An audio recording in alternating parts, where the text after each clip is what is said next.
Well, with Russian troops retreating from areas around the capital that they used to control, Ukrainian forces are moving in and are uncovering more and more stories of violence used against the local women. In particular, of soldiers using rape as a weapon of war. Our correspondent Nikita Lamai has been speaking to some of those affected, and you may find some of the vivid descriptions of abuse in her report upsetting. A quiet rural neighbourhood shattered by barbaric violence. In a village west of Kyiv, a first-hand account of rape by invading soldiers.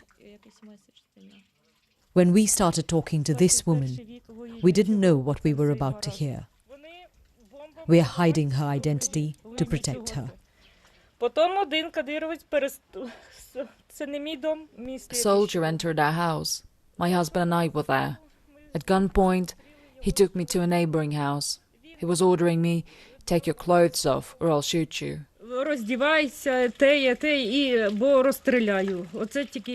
Then he started raping me. While he was doing that, 4 more soldiers entered. I thought I was done for, but they took him away. She returned home to find her husband shot in the abdomen. He died 2 days later. She buried him in the backyard. I found drugs and Viagra that they left behind. They would get high and they were drunk. Most of the invading soldiers are killers, rapists and looters. Only a few are okay.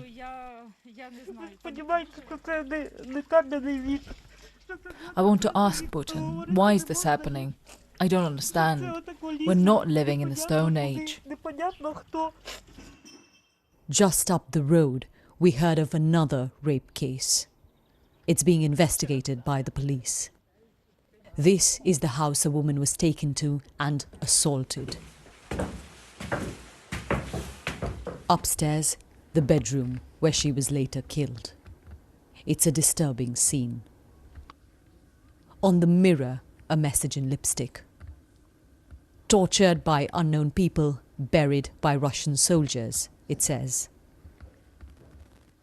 Out in the garden, we were shown her grave.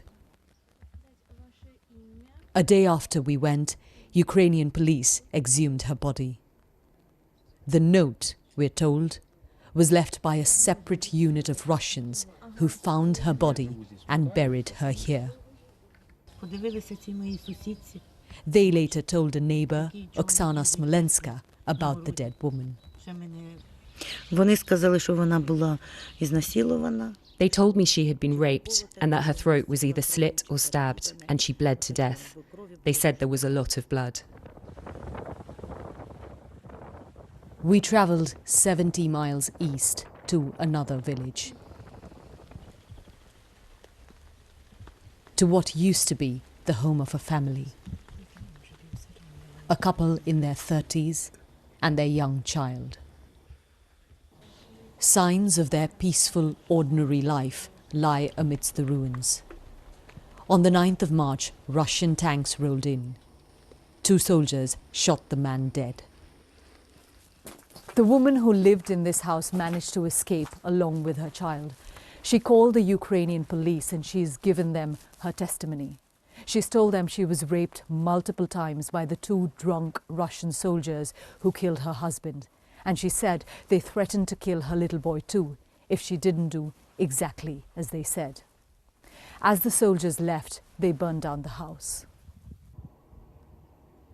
The police chief has told us they've gathered evidence and plan to go to the International Court. In Kyiv, we met Ukraine's human rights ombudsman, Lyudmila Denisova, who's been recording rape cases. About 25 girls and women aged 14 to 24 were raped during the occupation in the basement of one house in Bucha. 9 of them are pregnant. A 25-year-old woman called to tell us her 16-year-old sister was raped in the street in front of her.